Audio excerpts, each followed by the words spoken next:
Okay.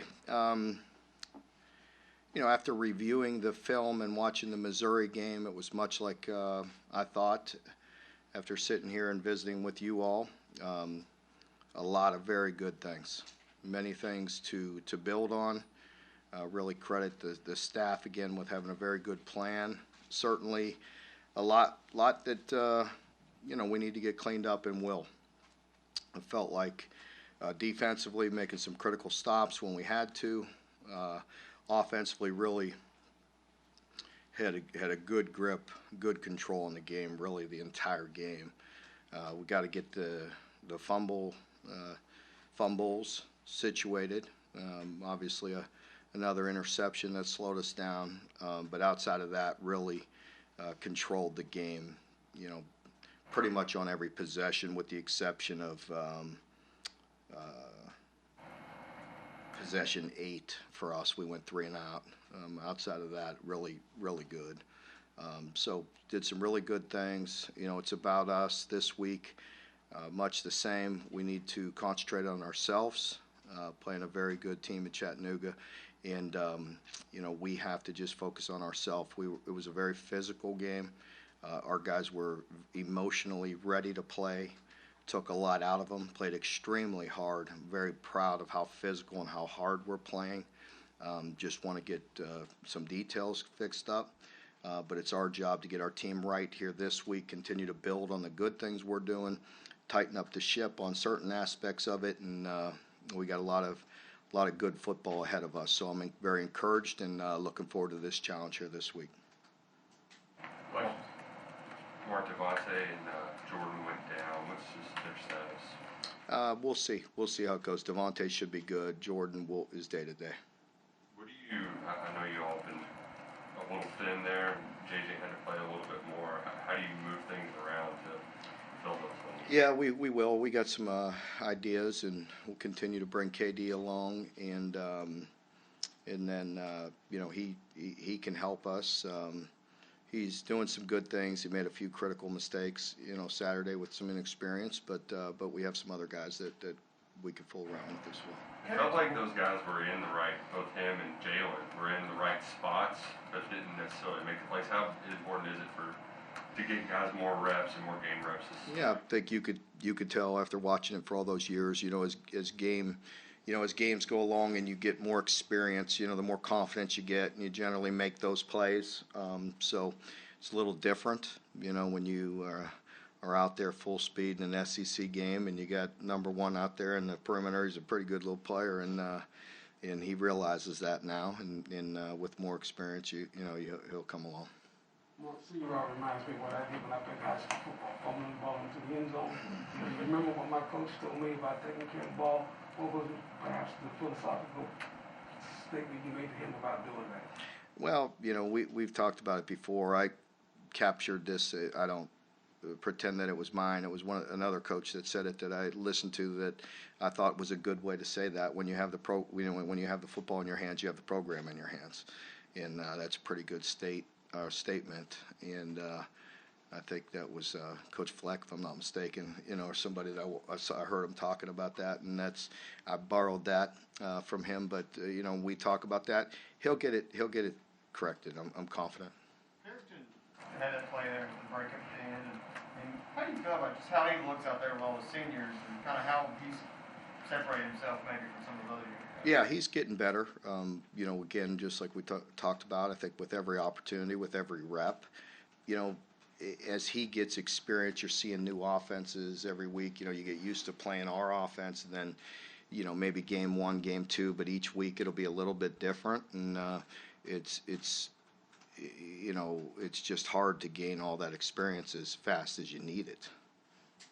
Are you surprised at all how quickly the guys have seemed to take into this new offense? I'm pleased. I'm very pleased, I will say. I don't know. I don't want to use the word surprised. I'm pleased with how well they're adapting to it and how much they're picking it up. Each week we're seeing little details that we're leaving things on the field. That's the good news. We could be a lot better. I love the fact that we're doing what we need to do. You saw that in game one. We saw, each game you look at maybe with little individual war going on or whatever. And you have to do what you have to do to be successful. First game, you saw us throwing it all over the yard. In the second game, you're seeing us with balance. You're seeing us run the ball when we have to or when we needed to. That's critical for our success. But I love the balance we're still showing. We left some yards out there on the field, but anytime, if you look at our drive chart, you go, touchdown, touchdown, interception, touchdown, and it would have been a touchdown. You get another fumble, and then you got the end of the half, and you come out and you go touchdown again, and then we had the 3 and out, the only 3 and out there, and that was a bad possession, and then we're backed up, but still have an opportunity. We have a drop on the 50, or we, maybe still be moving on that possession, and then we come out in the next possession in a tie game, and we're able to throw the ball down the field, and they have some critical throws to go back up 7, and even basically the last possession there, the one where we drive down and miss the field goal, we have some critical throws in that, critical 3rd and 6, they challenge us, put everybody in our face, and we create a big play down the field. Anytime you get a completion percentage of 18 yards per completion, it's pretty good. That's pretty good. Do you feel that on the sideline? Like you mentioned 28-28, and like last year, that would have been a hard to come out in that situation and feel confident enough to do that. And, I think on the press box, you kind of feel it. It feels great. It feels great because, again, when they're challenging us, we take that shot and we make them pay. We make them hurt, on that 3rd and 6. That's a backbreaker. Well, actually, that was the one where we were up 7. But yeah, we definitely can. And it's also, don't underestimate how demoralizing it is when you run the ball for 12 straight plays as well. And you could do that and run it straight down the field and have an opportunity to go up 28-7 is a pretty big deal as well. Eli did some good things. He played better in this game, more consistent, played better. Yeah, our whole center and right side really played well. Were you surprised that they were putting as many men in the box as they were on numerous occasions? That's what they had shown. We had a good plan. Even our run game that we had where we were blocking down and pulling, we had a good plan for it. They had shown that and put on film. You go watch the Rams-Browns in 2019, you're going to see the same look. Yeah, we had, Mark, in game 1, with all the yards you piled up and the TDs you scored, the response was, well, it's just Louisiana Monroe. How does that narrative change now that you've done that against a quality SEC opponent? Yeah, it just, again, I like the consistency of where we're at. We're not there yet. We want to keep on working, keep on getting the details, but the fact that you can move it that well against an SEC East opponent says a lot. Again, I know it's not, but if you're looking at us, it is strictly all the coaching part of it, and you're looking at 45 points is what Liam, when you're sitting there drawing it up, you're sitting there saying he had 45 because he can't control fumbling at the 6-inch line or getting a field goal block. Well, when got Jaquez in the transfer portal, a lot of people just focused on his experience, but how has he kind of met your expectations? How has he played? Well, it was a big play. It was nice to see him step up on that play. Once again, I addressed it in post-game, but you look at the middle part of the game, and we're in full control, and then that happens, it can flip back on you, that momentum. For us to get a stop to start the second half was big, and he made a very athletic, good play there, and then we punch it in and get the momentum back. It's a big piece of the game, so I was happy for Jaquez and happy for us, and he did some really good things in this game, one of our better defensive players in this game. Mark, Yeah, he has. He does some good things in the box, and he's a physical guy, but he has shown that as well. Sorry, who? Mark, UTC's coming off a dominating 20-1 versus North Alabama. So you guys coming off of this hard-fought SEC home win, do you see this game coming up as a much-needed breather, or perhaps an opportunity to tune up or back up and regroup? I would never use the word. You would never hear me use the word breather. That's not in our vocabulary. All the thing we're interested in is pressing on and moving forward. And any great team, no matter what the competition level is, plays to their best of their ability, and that's what we're always trying to do. We have so much to do, so much work to get caught up on. that it's always, I always say that, but it's exciting for me on Mondays, win or lose. It's on to the next opponent, it's on to the next challenge. For me, it's trying to get their minds right, and physically, this game took a lot out of us. So we've got to regroup in a hurry and get ready to play a very good football team. This team was picked to win their league, and so they're talented and could do some good things. So, no matter who we're playing, you're going to hear me always talk about us. We have respect for everybody that we play, but it's about us and how we play. Wandale had 11 targets out of the 18 attempts. Was that by design, or is it, you take what the defense gives? We knew going into that game that he was going to be targeted a bunch. We knew by our plan and the way they were with their matchups and their man and putting guys on you. We felt like he was going to get a lot of targets in that game. Both Liam and Will were pleased with their decision-making after the game. How would you assess that, and any plays that you would have taken back? I'm very pleased, with even the interception. We went to the right place, right spot. Just got to make a better throw. But very pleased with the way he's calling it, and very pleased with Will's decision making. And as the game slows down, more reps, he'll continue to get better and better. But I love the fact that we attacked when we had to attack, and we scratched where it itches when we had to do that. Trevin I know Carrington gets a lot of love for tipping that pass, but Trevin kind of got in there as a spy and forced baseline. So is there ways you can use him? I know he's a raw, but to try to get him more? It is, especially with where we're at right now with some of our outside backers and with J-Dub being banged up. There is some roles, and don't ask me anymore, so I can't keep on going into it. All right, so, yeah. Thank you for pointing that out, though. When you went back though on that, just looking at the D-line, was it as bad as it might have looked at times from our perspective as far as pass? There's still some things that just are aggravating for us, that we got to clean up. It's a guy here, a guy there, certain things that we could tidy up and execute better. And that's where, you have to have it, and you can't have one guy making a mistake or one person running a stunt that's not, one D lineman running it, one not, just little things that we'll continue to work on. Mark, you ran the ball against Mizzou. Really, they couldn't stop you for the most part. We've seen that in the past from you. But will you look to throw a little more, though, with this new offense, just to try to keep it honest, or just keep running until they make you stop? Again, I mean, we're gonna get better at the pass game. We already have, and I think that was evident in both games. No matter what the statistics say, even though they're pretty impressive. Again, 18 yards per completion is not bad. I'll take that. 10 yards per attempt. Compared to theirs was 8.6 yards per completion, and ours was 18. We'll continue to do what we need to do to get better, and we'll take what they give us each game. You know if Liam has ever run the ball 52 times? I doubt it. I don't know. I doubt it. He's a quarterback by nature, so I doubt it. But again, the only time we were in run overdrive was the end of the first half, and again, you'd be stupid not to, at that point. I mean, we ran it 12 plays in a row because we could.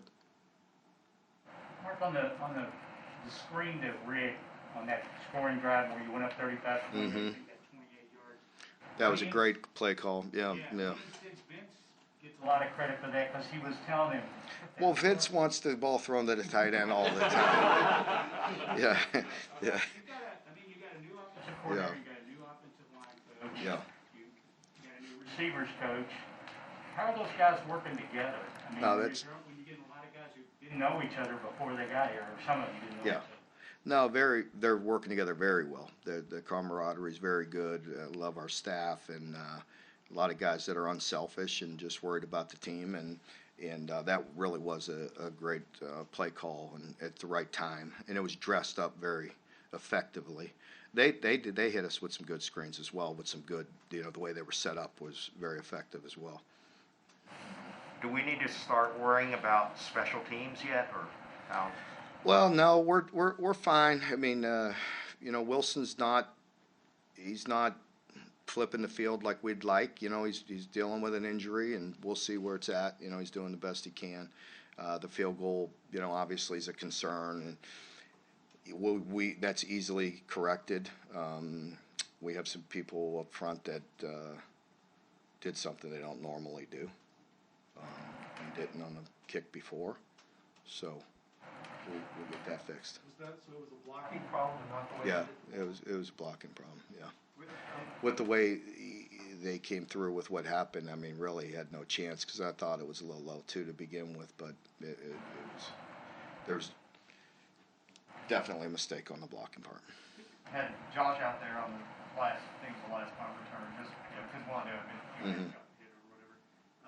But Wandell, when he's back there, it looks like he almost wants to take off every time, like he's sort of moving there a lot. Is it scary? Just kind of, No, I mean, he's done it a lot, so you have to trust him. I think it's good for him to continue. You know, prior to week 1, when we were out there on the field, you know, I had told him to, and we're getting him more, but it was interesting because, you know, game 1, he had a little muff there, but because I want him to get more catches in the stadium. It's different in there, you know, when the wind's circulating and all that, so I'm trying to get him as many as he can. I think he gets more comfortable as he gets more reps in the stadium. Mark, there was a stat that in the past 63 games that you coached, this is the best winning percentage for UK football since the 1950s. Just when you hear a stat like that. I didn't hear that. Thank you. I didn't know, but those are the kind of stats you'd like to hear. You know, so we'll continue to try to do that. Mark, you are appearing for us at a Monday news conference for the first time as an overall winning head coach.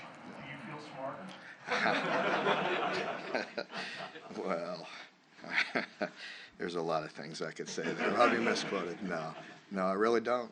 I really don't. Just continue to do what I know. That's it. The best I can. I promise you, it's always been that way. To be serious, though, given the whole, you know, came into a 2-10 program, started out 12-26, to get back to this point, I mean, that has to be a pretty satisfying accomplishment.